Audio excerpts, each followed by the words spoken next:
vive en Venezuela. Esto no lo permite, la historia no lo menciona, la crítica textual lo rechaza. ¿Qué formación has tenido tú para hacer ese tipo de construcción gramatical neutra? ¿Va a venir o no va a venir? Wow, silencio total. Acaba de quedar sepultado. Me entregaste el debate. Cristo es la sabiduría. Yo dejo de ser católico. Pero tú vas a estar tremendo. Hola, ¿qué tal amigos? En esta ocasión quiero hacer un breve análisis sobre un texto bien controversial y polémico que muchas veces utilizan las personas de otras denominaciones de porte bíblico para querer demostrar que Jesucristo es el Dios verdadero o el Dios todopoderoso, ¿correcto? Que es 1 de Juan 5:20. Ya todos conocemos ese texto, ¿verdad? Un texto un poco espinoso, entonces vamos a estar analizándolo. Y para eso invité a un amigo, a Daniel, para que hagamos una breve introducción y un análisis lógico basado en este texto o en el capítulo de este texto. Entonces, bueno, Daniel, si quiere aportar algo más, este, abrir el micrófono. No, nada más decir que más bien muchas gracias por invitarme a hacer este análisis, que como mencionas es un texto muy utilizado, ¿verdad? Para poder probar ciertas doctrinas, pero al final creo que con este análisis, yendo más por la lógica, por el análisis contextual del capítulo 5, podemos llegar a una conclusión lógica de que realmente si ese versículo 20, ¿no? aplica a Jesús o se aplica al Padre. Entonces, es un tema muy interesante y te agradezco que me hayas tomado en cuenta para poder hablar un poquito sobre esto. Gracias por aceptar la invitación también, Daniel. Entonces, voy a compartir el capítulo completo de la Biblia Reina Valera, ¿verdad? La versión 1960. Voy a poner en pantalla para que todos la puedan ver. Creo que ya ahí se debe estar viendo. Ahí se ve perfecto. Ok. Sí, déjame subir un poco aquí la cámara. Sí. Bueno, ahí está. Versículo 1. Es importante, ¿no? Leer el contexto, la importancia del contexto, ¿no? Porque como es que decimos a veces que cuando leemos un texto sin el contexto, decimos que es Es que... un pretexto, Exactamente. pretexto. Ok. Bueno, puedes comenzar con el capítulo 1 y voy a ir reaccionando. Claro que sí. Dice así, todo aquel que cree que Jesús es el Cristo es nacido de Dios, y todo aquel que ama al que engendró, ama también al que ha sido engendrado por él. Aquí una pequeña disertación. Ya vemos que el capítulo, el versículo 1 empieza haciendo una distinción entre el que engendra y el que es engendrado. En este caso, ¿quién engendra? Dios. ¿Y quién es el engendrado? Jesús. Sí, Esto es muy importante a la hora también de analizar los siguientes versículos. Ver que desde el primer versículo ya hay una separación entre Jesús y quien lo engendró Dios. exacto. Y además que dice que es Luego el dice, Cristo. También dice que es el Cristo o Mesías. Que la final significa es el enviado o el ungido de alguien. Eso es otra separación. De hecho, correcto, más adelante en los versículos 5 se va a aclarar precisamente esta posición que tiene Cristo como un engendrado. Porque quizá alguien pueda decir que los engendrados somos nosotros y no Cristo, pero en los siguientes versículos se va a aclarar más esto. exactamente. Bueno, continuamos. Dice, en esto conocemos que amamos a los hijos de Dios, cuando amamos a Dios y guardamos sus mandamientos. Pues este es el amor a Dios, que guardemos sus mandamientos y sus mandamientos no son gravosos, porque todo lo que es nacido de Dios vence al mundo, y esta es la victoria que ha vencido al mundo, nuestra fe. ¿Quién es el que vence al mundo, sino el que cree que Jesús es el Hijo de Dios?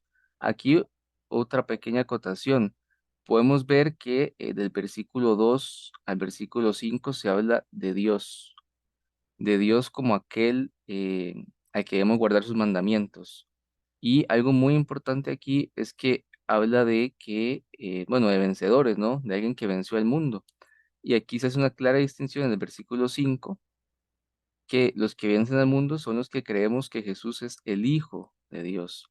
Esto es muy importante porque aquí no nos está diciendo que el que vence el mundo es el que cree que Jesús es Dios, sino por el contrario, el que cree que es su Hijo.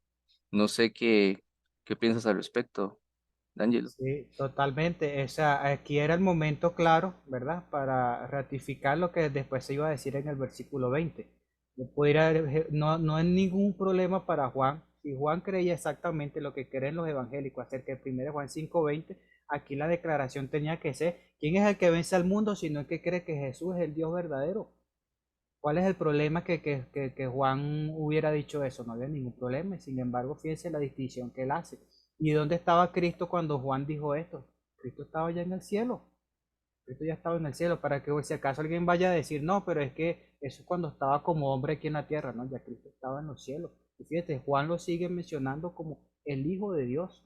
Nosotros, los creyentes, debemos creer y aceptar para vencer al mundo que Cristo es el Hijo de Dios. Eso es lo que tenemos que aceptar. Exactamente, exactamente. Ok, continuamos, versículo 6 dice, este es Jesucristo, que vino mediante agua y sangre, no mediante agua solamente, sino mediante agua y sangre. Y el Espíritu es el que da testimonio, porque el Espíritu es la verdad. Porque tres son los que dan testimonio en el cielo, el Padre, el Verbo y el Espíritu Santo, y estos tres son uno. Y tres son los que dan testimonio en la tierra, el Espíritu, el agua y la sangre, y estos tres concuerdan. Antes de continuar, referente al versículo 6, vemos nuevamente que aquí ya se habla de Jesucristo específicamente, y dice que Jesucristo vino mediante agua y sangre. Nuevamente, la creencia, ¿no? Aquí del apóstol Juan es que fue Jesús el que vino, ¿verdad? Mediante agua y sangre. No fue el Todopoderoso el que se encarnó, ¿no? Y vino a la tierra como hombre. Y bueno, aquí esto no es relativo al tema, ¿verdad? Pero recordar, ¿verdad? Que el versículo 7, la coma juanina, no es bíblico, no lo escribió Juan, es espurio. Esto se puede analizar después, pero hay muchas fuentes que así lo confirman, ¿verdad? Y bueno, referente, sí, nada más podríamos mencionar eso, ¿no? Que para Juan, aquí nuevamente distingue, ¿verdad? Él nunca pensó que Dios fue el que vino mediante agua y sangre, sino que fue Jesucristo, que recordemos, según los versículos anteriores, era el Hijo de Dios. Sí, además que fíjate que el subtema que pone la Reina Valera, ¿no? El testimonio del Espíritu. Porque es necesario un testimonio, porque es que hay un juicio. En el capítulo 5 todo el capítulo 5 se está destacando, en este caso, la posición de Jesucristo frente a la de Dios como la de un hijo. Entonces es necesario que se dé un testimonio acerca de que Cristo es el Mesías o el Hijo de Dios para que podamos creer en Él. Entonces esa sangre, esa agua y el Espíritu Santo son los que están dando evidencia de que Jesucristo es un nacido de Dios o un enviado de Dios. Ese es para eso es que se necesita un testimonio. Testimonio es la declaración de un testigo, ¿verdad? Que se hace cuando hay un juicio. Es decir, aquí en la tierra se juzgó, ¿verdad? Si Cristo era el enviado, el Mesías o el Hijo de Dios. Eso es por eso es que es necesario que se mencione a estos tres, ¿verdad? Que se dé ese testimonio, porque se estaba en tela de juicio, es precisamente eso, el que él fuera un hijo o un enviado de Dios. Claro, claro, y recordar que al final esa fue la misma razón por la que al final lo mataron, porque lo acusaban de blasfemo por decir que era bueno, por decir que era el Hijo de Dios, ¿verdad? Y al final el testimonio también era ese, que como aparte de ser el enviado de Dios, era su Hijo. Entonces, es algo también muy, muy importante a destacar y tomar en cuenta. De hecho, aquí en el versículo 9 nos da otra cosa muy, muy interesante que dice así, si recibimos el testimonio de los hombres, mayor es el testimonio de Dios, porque ese es el testimonio con que Dios ha testificado acerca de su Hijo. El que cree en el Hijo de Dios tiene el testimonio en sí mismo. El que no cree a Dios le ha hecho mentiroso porque no ha creído en el testimonio que Dios ha dado acerca de su Hijo. Y este es el testimonio que Dios nos ha dado, vida eterna, y esta vida está en su Hijo. El que tiene al Hijo, tiene la vida. El que no tiene al Hijo de Dios, no tiene la vida. Estos versículos son muy importantes porque nos habla nuevamente del testimonio. Habla que Dios ha testificado acerca de su Hijo. ¿Y cuál es ese testimonio que nos ha dado Dios? Que Dios nos da vida eterna y esta vida está en su Hijo. Aquí porque es importante destacar, más adelante cuando veamos el versículo 20, vamos a analizar esto más en profundidad, porque aquí dice que el que nos ha dado vida eterna es Dios y que esa vida nos la da por medio de su Hijo, que esa vida está en su Hijo. Por tanto, el que tiene al Hijo de Dios, recordemos a Jesús, tiene la vida, pero el que no tiene a su Hijo, al que rechaza a ese Hijo, no tiene esa vida que Dios nos está dando.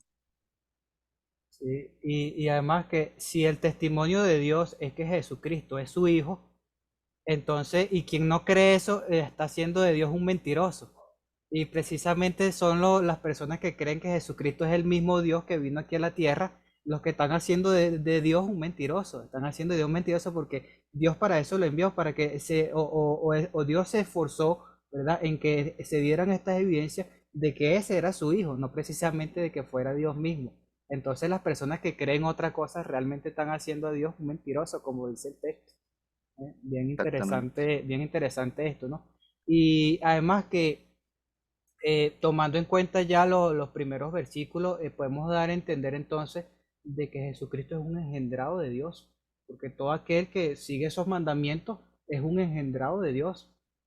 Y fíjate, es decir, es un hijo de Dios y Jesucristo es mencionado como un hijo de Dios. Entonces, no habría ningún problema en decir que Jesucristo es otro engendrado de Dios. Es decir, que Jesucristo vendría a ser como un hermano nuestro. Ujú. ¿Ves? Entonces, que continuamos con la siguiente parte. Bueno, y bajando aquí. Ahí estamos, ok. Y muy interesante, ¿verdad? El subtítulo también, el tema que le pone aquí la Reina Valera, el conocimiento de la vida eterna. Vamos a ver cuál es ese conocimiento, ¿verdad? Estas cosas os he dicho a vosotros que creéis en el nombre del Hijo de Dios, para que sepáis que tenéis vida eterna y para que creáis en el nombre del Hijo de Dios. Y esta es la confianza que tenemos en Él, que si pedimos alguna cosa conforme a su voluntad, Él nos oye. Y si sabemos que Él nos oye en cualquier cosa que pidamos, sabemos que tenemos las peticiones que le hayamos hecho. Si alguno viera a su hermano cometer pecado que no sea de muerte, pedirá, y Dios le dará vida. Esto es para los que cometen pecado que no sea de muerte. Hay pecado de muerte por el cual yo no digo que se pida. Toda injusticia es pecado, pero hay pecado no de muerte. Ok, aquí podemos centrarnos en lo que dice, ¿no? Que o sea, que tenemos que creer en el nombre del Hijo de Dios. Aquí nuevamente recalcamos, Hijo de Dios. Aquí no dice que hay que creer en el nombre de Dios, sino en el nombre de su Hijo. Luego, tenemos aquí algo muy interesante, y es que en el versículo 16 dice, Dios le dará vida. Nuevamente, tomando en cuenta los textos leídos anteriormente, sabemos que la vida nos la da Dios mediante su Hijo. Nuevamente aquí recalca que el que nos da vida es Dios, no Jesucristo. Entonces, nuevamente vemos como el mismo apóstol Juan, su creencia, ¿no? Era que esa fuente de vida, el que nos daba esa vida, no era Jesucristo, era Dios mediante Jesucristo. Exactamente. Sí. Porque si no, de no ser así, entonces simplemente tuviéramos que creer en Dios y punto. ¿Para qué poner ahí, mencionar el caso del Hijo? O creemos en Dios y punto y ya, y tenemos la vida eterna, ¿no? Pero hay que creer en el Hijo para tener la vida eterna que nos va a dar Dios. Entonces, aquí hay como decir, por ejemplo en los militares, pues, como una cadena de mando, ¿verdad? Normalmente en la cadena de mando se va subiendo esos escalones, pues. O sea, yo quiero la vida eterna, que me la va a dar Dios, pero no puedo hablar directamente con Dios porque Dios ha puesto a un Mesías, a un Cristo, entre Él y nosotros, para obtener esa vida eterna. Para eso vino Cristo aquí al mundo. Por eso fue que Él venció el mundo, ¿no? Porque siguió los mandamientos de Dios, venció el mundo y nosotros tenemos esa fe en Él, que al final es la que nos va a dar la vida eterna. Cristo venció el mundo y tuvo su vida, la vida que tiene actualmente en los cielos. Igualmente así va a pasar en nuestro caso. Eso es básicamente lo que se nos está recalcando aquí. Ujú, claro. Ok, continuamos. Versículo 18. Sabemos que todo aquel que ha nacido de Dios no practica el pecado, pues aquel que fue engendrado por Dios le guarda y el maligno no le toca. Aquí nuevamente estamos hablando de aquel que es nacido de Dios o engendrado por Dios. ¿Y quién es ese engendrado? ¿Quién es ese que ha nacido de Dios? Jesús, su Hijo Jesucristo. Nuevamente, hemos visto como a lo largo de todo el capítulo siempre se hace una distinción entre el que engendra, el que da la vida, que es Dios, y el que nació de Dios, el que es su Hijo, que es Jesús. Sabemos siempre cómo Juan hace una distinción entre ambas personas y vemos también que en todo el capítulo se habla de estas dos personas, no únicamente se habla de Jesucristo, sino también de su Padre, eh, Jehová Dios, ¿verdad? No sé si tienes alguna acotación sobre este versículo en particular. Sí, lo mismo que ya se viene destacando, ¿verdad? Que el hecho de que Jesucristo sea un engendrado, no se dice que Dios sea engendrado de nadie. Dios nunca se va a decir en las escrituras que Dios sea engendrado de nadie, y mucho menos del Padre, pero es algo que sí se dice de Cristo, tanto estando en el cielo como estando aquí en la tierra. Exactamente. Ok, continuamos. Dice, sabemos que somos de Dios y el mundo entero está bajo el maligno. Y aquí viene el tan controversial versículo, ¿verdad? Que aquí vamos a analizarlo parte por parte. Dice, pero sabemos que el Hijo de Dios ha venido. ¿Quién es el Hijo de Dios según el contexto de todo el capítulo? Jesucristo, el que ha sido engendrado por Dios y nos ha dado entendimiento para conocer al que es verdadero. Aquí, en este contexto, ¿de qué verdadero estamos hablando? Porque hay muchos trinitarios, unicitarios que aluden a que Jesús también es llamado verdadero, ¿verdad? Sin embargo, en el Apocalipsis son contextos muy diferentes. En este contexto, en general, estamos hablando de qué? Del Dios verdadero. ¿Y quién es ese Dios según todo el análisis del capítulo? El Padre de Cristo, no Cristo. Y aquí dice que Jesús nos dio entendimiento para conocer al verdadero, que es su Padre. Y recordemos también que Jesucristo mismo fue el que dijo, yo he dado a conocer tu nombre. Jesucristo dio a conocer quién era ese verdadero. Y nunca dijo, yo soy el verdadero. No, siempre dijo, el Dios verdadero es mi Padre. Luego dice acá, y estamos en el verdadero, en su Hijo Jesucristo. ¿En cuál verdadero estamos? ¿En Jesús? No. Todo el contexto nos ha dicho que ese verdadero es Dios.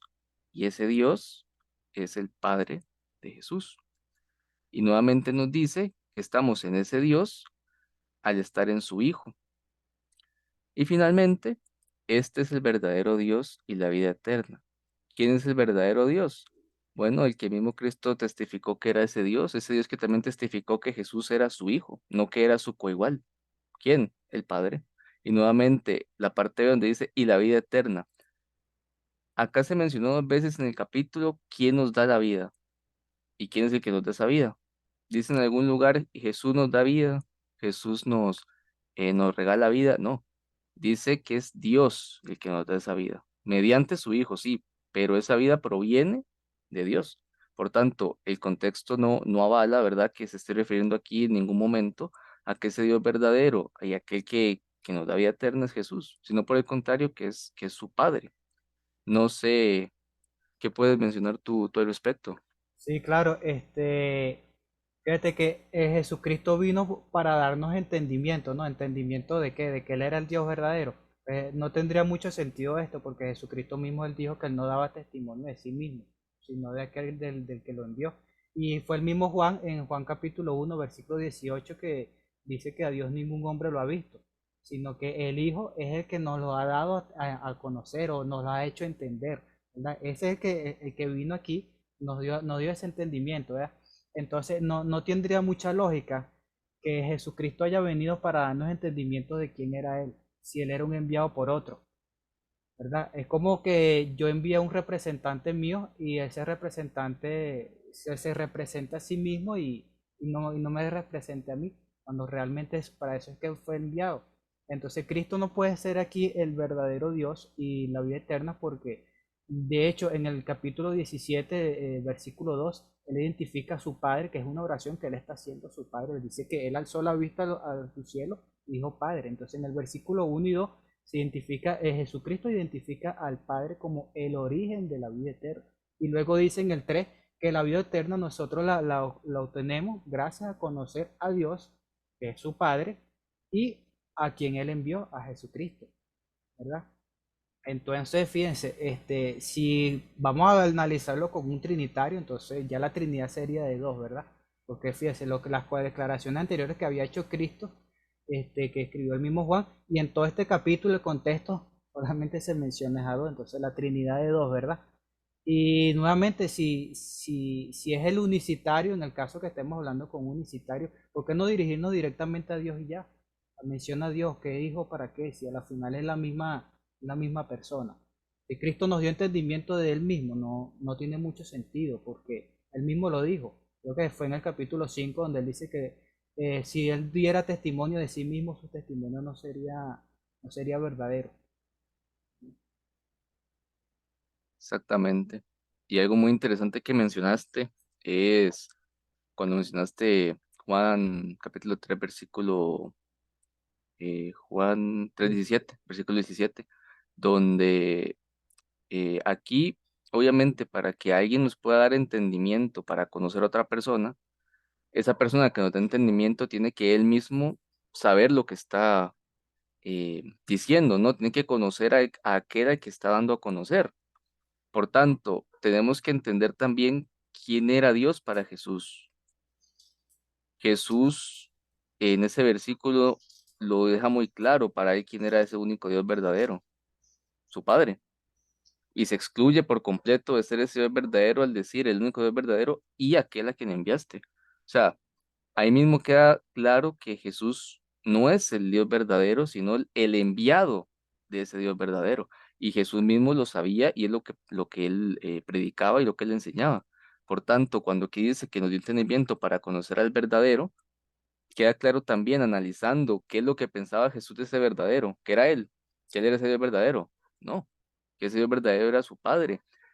Y hay algo también muy interesante aquí que yo invito a que se lo pregunten a alguien que cree que este Dios verdadero es Jesucristo, que le hagan una pregunta, porque casi al final del versículo dice, estamos en el verdadero, en su Hijo Jesucristo.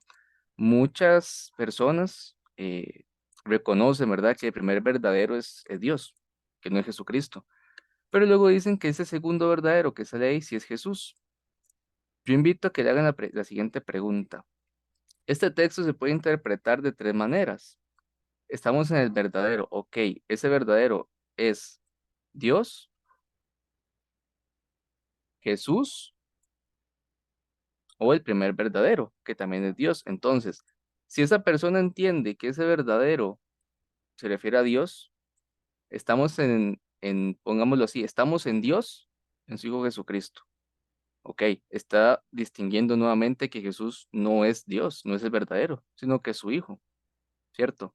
Ahora, si decimos que ese verdadero es el mismo verdadero el que se menciona en la primera parte del versículo, que sabemos que también es Dios, estamos diciendo que estamos en el verdadero, en su Hijo. Entonces, nuevamente, Jesús no es el verdadero, sino que es su Hijo. Pero si estas personas entienden que ese verdadero es Jesús, estaríamos leyendo, estamos en Jesús, en su Hijo Jesucristo. Oh, Entonces, ¿qué pasó ahí? Hay sí, dos Jesús. sí. Jesús es su papá, su propio padre. ¿Qué Jesús pasó tiene un ahí? hijo. Unicidad. Jesús tiene, Exactamente, ¿quién es el hijo exactamente. de Jesús? Exactamente, exactamente. Entonces, vemos también como con un razonamiento lógico, yo les invito a que hagan esa pregunta a ver qué le responden. Porque si esa persona responde que el segundo verdadero es Jesús, no tiene forma de decir, no, pero yo no estoy diciendo que Jesús tenga otro hijo que se llame Jesús, no, porque si lo entiende de esa forma, para esa persona hay dos Jesucristos, no hay solo uno. Entonces no carece por completo de lógica contextual y de lógica racional, perdón. Entonces, finalmente, si sabemos que el primer verdadero que se menciona aquí no es Jesús, sino su Padre, que el segundo verdadero, nuevamente, no es Jesús, sino su Padre, ¿quién es el tercer verdadero? Si también nos dice que es el que da vida eterna, y según el contexto del propio capítulo 5 nos dice que el que nos da vida eterna es Dios, no Jesús. O sea, no hay forma, analizando el contexto, de decir que el tercer verdadero, que ese verdadero Dios es Jesús, cuando nunca en ningún apartado de todo este capítulo, y eso sin mencionar también el contexto bíblico en general, ¿verdad? Nunca avala que Jesús es el Dios verdadero. Tienen de verdad que intentar Forzar. forzar exactamente, incluso torcer para decir, no, sí, el verdadero Dios es Jesús, cuando no es así, cuando no tiene ningún tipo de lógica contextual, y si no lo analizáramos del lado gramatical, tampoco la tiene, pero, pero sí, no, carece por completo de cualquier fundamento bíblico el creer realmente que ese verdadero Dios hace referencia a Jesús. Sí, además que la misma Reina Valera, cosas que no hace el griego que pone puntos de la gramática. La Reina Valera aquí sí lo hace y separa la idea final. Este es el verdadero Dios, ¿ve? Y esos puntos hay que respetarlo, ¿verdad? Cuando es un punto y aparte es que culmina una idea y comienza otra idea, ¿verdad? Entonces no está uniendo la expresión, este es el Dios verdadero, con la expresión en su Hijo Jesucristo. No la está uniendo, más bien hay un punto y seguido ahí. Y fíjate que el versículo del que yo estaba haciendo mención en Juan 17, los versículos unidos, fíjate cómo dice la Reina Valera. Estoy leyendo la del 60 que la tengo aquí también en la mano. Dice aquí, Padre, la hora ha llegado, glorifica a tu Hijo, para que también tu Hijo te glorifique a ti, como le has dado potestad, fíjate, el Padre le ha dado potestad, ¿verdad? Sobre toda carne para que le dé vida eterna. O sea, el Padre le está dando potestad al Hijo para darle vida eterna a toda carne, ¿verdad? A todos los que le distes, ¿verdad? El Padre le dio algo a Cristo y le ha dado también potestad para que le dé vida eterna a esas personas que el mismo Padre le ha dado. Y luego viene el versículo 3 que es fulminante, ¿no? Que Jesucristo declara a su Padre como el único Dios verdadero. Esto es tocando por encimita lo que es el hilo argumental del libro de Juan, ¿verdad? Lo que el mismo Jesucristo y el mismo Juan escribió acerca de la relación entre Dios y la persona de Jesucristo. Entonces, Exactamente. sí, bueno, lo de la coma juanina, bueno, ya como tú dijiste, ya eso es para otro tema aparte. No hay mucha tela que cortar, ya tuve un debate aquí mismo en el canal, las personas lo pueden ver sobre Juan 5:7. Entonces, bueno, yo creo que ya no queda más nada que analizar, ¿verdad? No, yo Bueno, creo que no, solamente creo que hacer una pequeña corrección de algo que dije. Creo que yo antes dije Juan 3:17. Creo que lo dije al revés. Era Juan 17:3 cuando Jesús llama a sí, su Padre único Dios verdadero. Lo confusión lo dije al revés, pero es Juan 17:3, sí. Y no, realmente solo di que las personas, ¿verdad? Que vean este video, cuando analicen, estudien este versículo, que ellos mismos juzguen, que ellos mismos analicen el contexto y lleguen a la conclusión lógica y contextual de quién es ese verdadero Dios, ¿no? Y siempre hacer lo mismo con cualquier otro tipo de versículo donde presuntamente, ¿verdad? Jesús es llamado como Dios, ¿verdad? Porque al final, como dijimos al principio, un texto sacado de su contexto es un pretexto. Siempre es analizar muy bien a ver si realmente la Biblia o el escritor bíblico nos está dando a entender que Jesús era Dios, o por el contrario, el contexto nos muestra que ese Dios, ese único Dios verdadero, era el Padre de Jesucristo, nuestro Dios Jehová, ¿verdad? correcto, así es. Bueno, ya para culminar el yo, sería el versículo final que nos falta. Guárdense de los ídolos. La idolatría consiste en darle el servicio sagrado a quien no es Dios. Entonces las personas por creer que Jesucristo es el mismo Dios estarían haciendo de Cristo como un ídolo. Estarían cayendo en Sí, lo que es la idolatría. Entonces las personas que vean este video, guárdense de la idolatría. correcto. Y acotar nada más una última cosa referente a eso, seguir el consejo que el propio Jesucristo dio.